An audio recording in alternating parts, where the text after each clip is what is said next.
미국 주식시장이나 부동산 시장, 그리고 유럽도 마찬가지고 지금 그 장기 정체에 들어가 있어요. 아직도 수면 아래에서는 신용 파괴 원리가 작동 중이에요. 그래서 이게 수면 위로 올라오면 우리가 눈에 띄게 이 금융위기가 진행을 해요. 금융위기가 닥치는 것은 어쩔 수 없을 것 같아요. 피하기가 어려울 것 같아요. 대공황 때보다 훨씬 심각하게 진행됐어요. 올해 연말쯤에는 아마 다우지수가 심리적인 저지선이라는 3만을 하향 돌파하면서 속절없이 폭락하는 거 아닌가.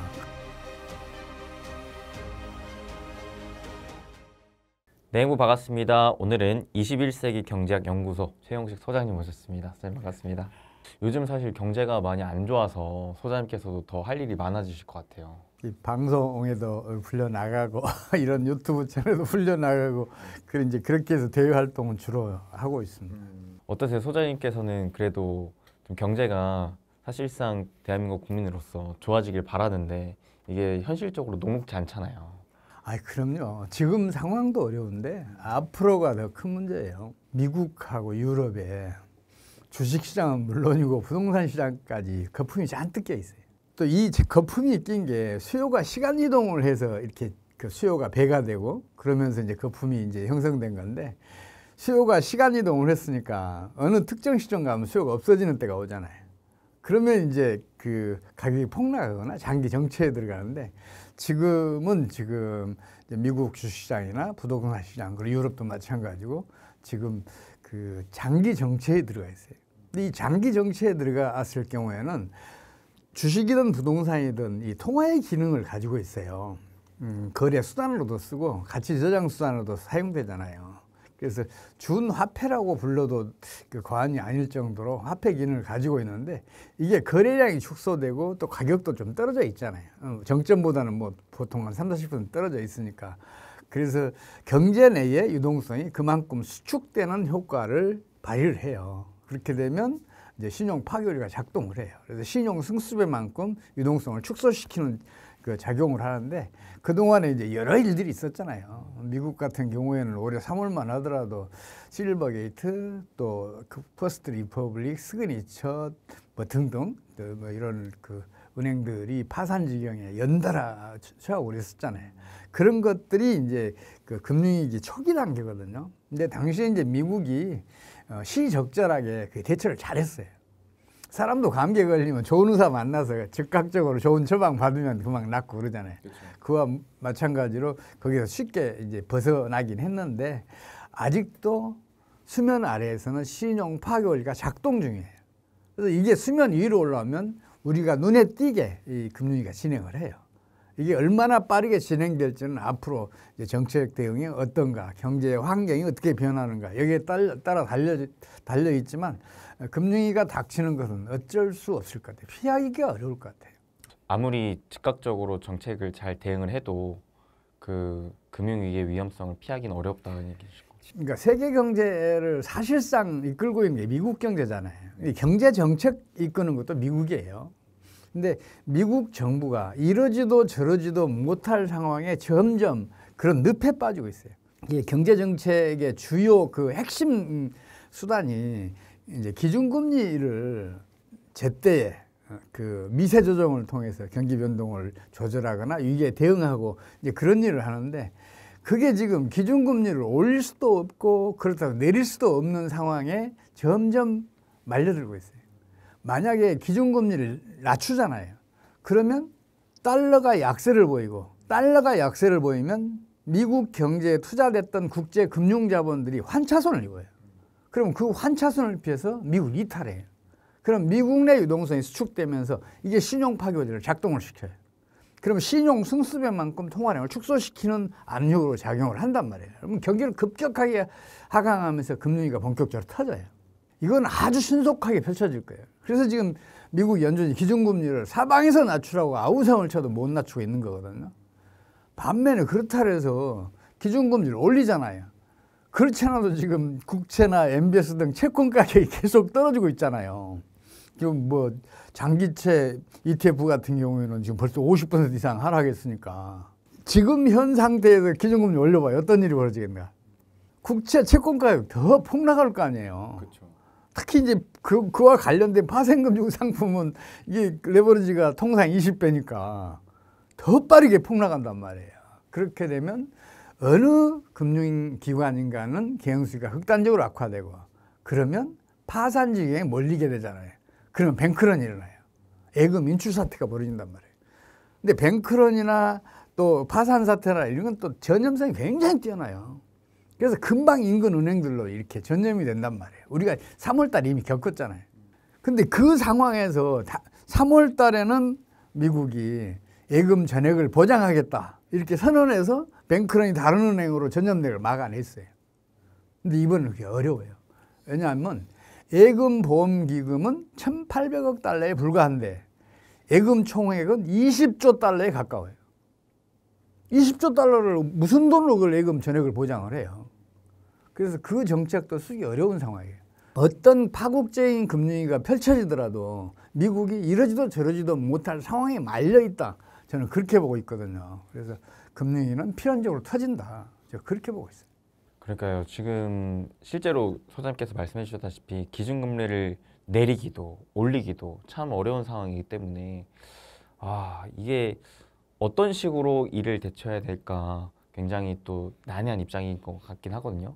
근데 또 그 와중에 최근에 유가가 또 오르면서 이 물가 압력까지 같이 또 받고 있다 보니까 이게 또 금리를 올리자니 방금 또 소장님께서 말씀하셨던 뱅크런 사태 또 다시 터질 수도 있고 참 쉽지 않은 상황인 것 같습니다. 그런 일들이 경제가 정상적으로 작동할 때는 얼마든지 그 충격을 흡수할 수 있어요. 경제에는 그런 충격 흡수력이 있어요. 우리 몸에도 면역력을 가지고 있잖아요. 이제 국가 경제도 그런 비슷한 기능을 가지고 있어요. 이게 충격 흡수력이라 그러는데 그걸 가지고 있어요. 근데 그 충격 흡수력이 제대로 발휘되기 위해서는 경제가 정상적으로 작동을 해야 돼요. 근데 지금은 신용 파괴원리가 작동 중이기 때문에 비록 물밑에서지만 그게 사실상 그 충격을 흡수하기가 어려운 상황에 지금 처해 있어요. 그래서 저는 올해 연말쯤에는 아마 다우지수가 심리적인 저지선이라는 산만을 하향 돌파하면서 속절없이 폭락하는 거 아닌가 그런 우려를 지금 하고 있어요. 그렇게 되면 미국 경제가 바로 금융위기에 노출되게 돼요. 금리를 사실 올리지 않더라도 지금 문제가 여전히 잠재하고 있는 상황인 거잖아요. 그럼요. 지금도 고금리잖아요. 그래서 국채금리, MBS 등 채권 가격이 계속 하락하고 있고 또 지금 사실은 기준금리보다는 장기채 금리가 더 높은 게 정상이에요. 근데 지금 상황은 어떤 상황이냐면 기준금리가 더 낮아질 수 있다. 이런 기대 심리 때문에 장기 채권 금리가 기준금리보다 낮아요. 근데 장차 기준금리를 인하하지 못할 그 상황에 처하면 어떻게 되겠어요? 그러면 당연히 지금도 그 장기채 금리 같은 경우는 4.75% 정도 되잖아요. 이게 기준금리가 5.25%니까 그것보다는 0.25% 이상 높을 거 아니에요. 그럼 5.5% 이상 가봐요. 무슨 일이 벌어지겠는가. 그러면 지금 국채든 MBS든 이거는 그 미국 법에 의해서 그 금융기관들의 현금 보유 비율로도 인정이 되고 또 이게 자기자본 비율로도 인정이 돼요. 그러니까 다 가지고 있어요. 그뿐만 아니라 이게 안정적이기 때문에 더 많은 비중을 가지고 있단 말이에요. 이거를 국채와 MBS 등 채권을. 근데 이게 가격이 폭락을 해봐요. 그럼 금융기관들은 당연히 경영수지가 악화되죠. 그중에서 경영수지가 그렇지 않아도 좀 그 나쁜 은행 같은 경우에는 바로 이게 적자로 돌아서면서 파산 중에 놓인단 말이에요. 그걸 제가 지금 걱정하고 있는 거예요. 그러면 지금의 고금리 여파로 인한 경제적인 충격이 올해 연말쯤에는 좀 이르면 나올 수도 있겠다. 지금 신용 파괴원리가 작동하고 있으니까 신용 승수배만큼 통화량을 수축시키는 압력으로 지금 경제에 작용을 하고 있잖아요. 그래서 끊임없이 지금 유동성은 축소되고 있어요. 그러니까 유동성이 축소되니까 주식시장, 부동산 시장에 흘러갈 재원이 말라가고 있는 거죠. 근데 이 말씀을 이해하기 위해서는 지금 미국 경제가 그동안에 어떤 연유로 어떤 것이 발단이 돼서 어떤 전개 과정을 거쳐서 지금에 이르렀는지를 정확하게 파악을 해야 돼요. 그걸 파악을 해야 앞으로 미국 경제가 어느 방향으로 갈지 가늠이라도 할 수가 있어요. 그걸 제가 설명을 좀 드릴게요. 이거는 좀 설명이 좀 길어요. 2020년 3월에 코로나 사태가 극성이었잖아요. 그러니까 경제 활동이 정상적으로 이루어질 수가 없었어요. 그러니까 경기가 급격하게 후퇴한 거죠. 이 경기 후퇴라는 악순환하는 성질을 가지고 있어요. 그러니까 미국 정부가 그 악순환을 차단하기 위해서 대대적인 경기 부양 정책을 펼쳤어요. 그냥 현금을 나눠주기도 했고 뭐 등등 여러 했는데 그중에 대표적으로 제가 몇 가지만 말씀드릴게요. 중요한 거. 재정 지출을 무려 42%를 증가시켰어요. 본원 통화는 또 52%를 증가시켰어요.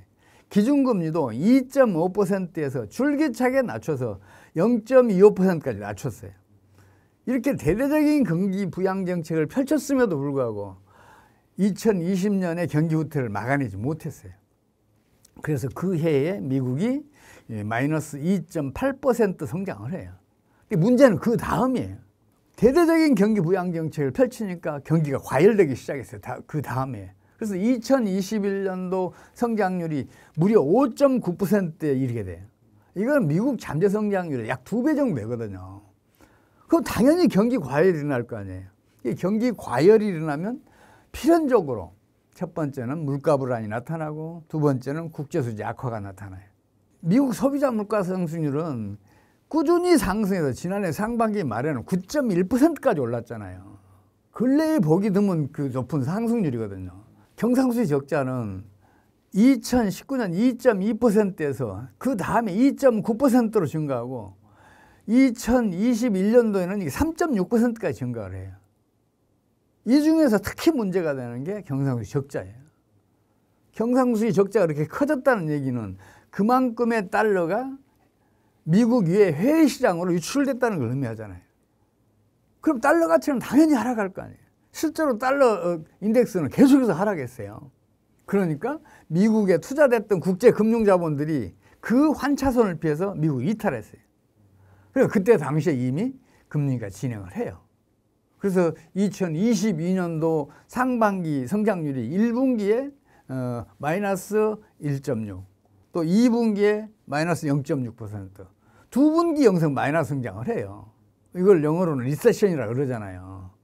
굉장히 심각하게 여긴단 말이에요. 이게 또 악순환하니까. 그때 이미 금융위기가 그렇게 진행이 됐었는데 이게 기간이 짧았어요. 거기다가 또 깊이도 비교적 얕았어요. 그러니까 사람들이, 특히 경제학자들이 거기에 대해서 경각심을 안 가진 거예요. 근데 미국 연준은 달랐어요. 이게 아주 심각한 사태라는 것을 인식을 하고 미국 연준이 거기에 즉각적인 대응을 해요. 실제로 그런 정책으로 성공한 사례가 있어요. 1980년대 초에. 근데 그때와 똑같은 정책을 펼치는데 그게 뭐냐면 고금리 강달러 정책이에요. 그때 당시에 유행했던 용어가 있잖아요. 빅 스텝, 자이언트 스텝. 그렇죠. 평상시에는 기준금리를 0.25%로 조정을 하다가 갑자기 0.5%, 0.75% 급격하게 인상을 했잖아요. 금리가 그렇게 상승을 하니까 미국 달러는 당연히 강세를 보일 거 아니에요. 그렇죠. 이 고금리는 다른 나라의 국내 저축들을 미국으로 끌어들였어요. 이자 차이가 커지니까. 우리나라 같은 경우는 지금 2%잖아요. 미국과의 기준금리 격차가. 금리를 많이 주는 쪽으로 국내 저축이 흘러가죠. 미국이 강달러 정책을 펼치니까 다른 나라에 투자되었던 국제금융자본들이 달러가 강세에 미국에 투자하면 당연히 환차익을 누리잖아요. 미국으로 빨려간 거예요. 덕분에 미국은 유동성이 풍부해졌어요. 그래서 당시에 진행되던 신용 파괴원리 작동을 그 유동성으로 차단해내요. 그래서 경기가 급상승해요. 그래서 2022년 3분기에는 미국의 성장률이 3.0%, 그리고 4분기에는 2.6%. 경기를 급격하게 상승시킬 수 있었어요. 근데 문제는 뭐냐면 그게 내 이웃을 거지로 만드는 정책이에요. 생각을 해봐요.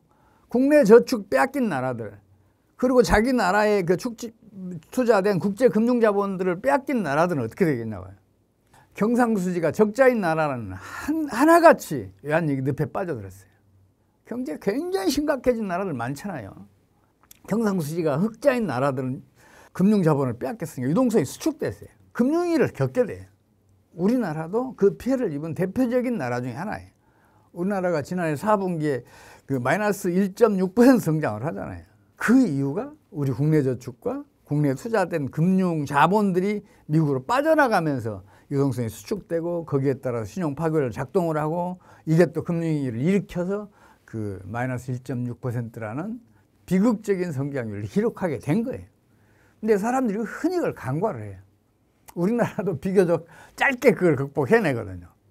올해 들어서는 이제 불어 성장으로 이렇게 전환을 했으니까. 근데 지금까지 말씀드렸던 그 전개 과정, 그걸 정확하게 파악을 해야 지금 현재 상황이 어떤 상황인지, 미국 경제는 어떻고 유럽은 어떻고 또 그 밖에 세계 경제는 어떻고 우리나라 경제는 지금 어떤 상황인지 앞으로 어떻게 흘러갈지를 가늠이라도 할 수가 있어요. 한마디로 말씀드리자면 미국은 고금리 정책을 물가 불안 때문에 펼치고 있다고 주장을 해요. 아니에요. 진짜 목적은 경상수지 적자를 자본수지 흑자로 메우기 위해서 그 정책을 펼치는 거예요. 자기 나라의 유동성 수축 현상을 다른 나라의 저축과 다른 나라의 금융 자본들을 끌어들여서 그걸 막아내고 있는 거예요. 근데 이게 내 이웃을 거지로 만드는 정책이라니까요. 그 다른 나라들의 경기가 침체하게 되면 당연히 미국 경제도 그 부메랑을 맞아요. 지금 그 부메랑을 맞고 있어요, 미국이. 사실 올해 3월 달에 미국에서 아까 말씀드렸던 실버게이트, 시그니처, 실리콘밸리, 또 퍼스트 리퍼블릭, 또 크레딧 스위스 이런 은행들이 연달아 파산한 것도 그동안에는 다른 나라의 국내 저축 그리고 다른 나라의 투자인 국제 금융 자본을 끌어들여서 자기네들 유동성 수축을 막아냈는데 그게 이제 점점 말라가고 있는 거예요. 말라가고 있으니까 더 이상 추가로 유동성을 공급해주지 못하니까 이런 은행들이 유동성 부족으로 그 뱅크런이 일어난 거예요. 그때 미국이 어떤 정책을 펼쳤는지를 보시라고요. 당시에 미국 연준이 3월 말까지 버는 통화를 무려 4,240억 달러를 수입을 해요. 물가 불안이 문제라 그러면 통화를 그렇게 증가시키면 안 되잖아요. 고금리보다는 통화량 증발이 훨씬 더 그 물가에 그 직접적인 영향을 끼치니까. 물론 그 뒤로는 이제 그 통화 긴축 정책을 펼치면서 버는 통화 증가시켰던 것을 대부분 흡수했어요. 했는데 그래도 그 후유증이 아직도 남아 있어요. 그래서 지금 미국 경제가 점점점 어려운 지경에 빠져들고 있어요. 미국이 자꾸만 대증요법을 써서 그래요. 사람 질병도 근원 치료를 해야 되잖아요. 내 간에 문제가 있어서 열이 오르면 해열제 먹으면 안 된단 말이에요. 미국도 마찬가지예요. 미국 경제가 지금 어려운 거는 경상수지 적자에 따른 달러 약세가 문제였잖아요. 그럼 거기다 처방을 해야 되는데 엉뚱하게 고금리 강달러 정책이라는 대증요법을 썼어요. 혈압이 오르니까 혈압 강화제 먹인 거고 또 체온이 오르니까 해열제 먹인 거고 그렇거든요. 근데 이런 그 대증요법을 너무 자주 쓰게 되잖아요. 그럼 오히려 환자 죽여요. 물론 최근에 지금 엊그제죠. 그 다우 지수, S&P 지수 그리고 나스닥 지수가 2% 이상 추락한 날이 있었잖아요. 네네. 그날 미국 뉴욕 연방은행이 대대적으로 그 주식시장에다 자금을 투입하더라고요. 그런 식으로 해서 일시적인 처방으로 주식시장 폭락 이런 걸 막아낼 수 있어요. 주식시장이 폭락하면 바로 금융위기는 진행되니까. 근데 그게 계속해서 반복돼 봐요. 나중에 어떤 대책도 처방이 전혀 효과가 없는 경우가 있어요. 그런 경우가 발생을 한다니까요. 대공황 때 그랬어요. 사실은 2008년도 하반기에 진행됐던 금융위기는 대공황 때보다 훨씬 심각하게 진행됐어요. 근데 그거를 1년 안에 극복해내요.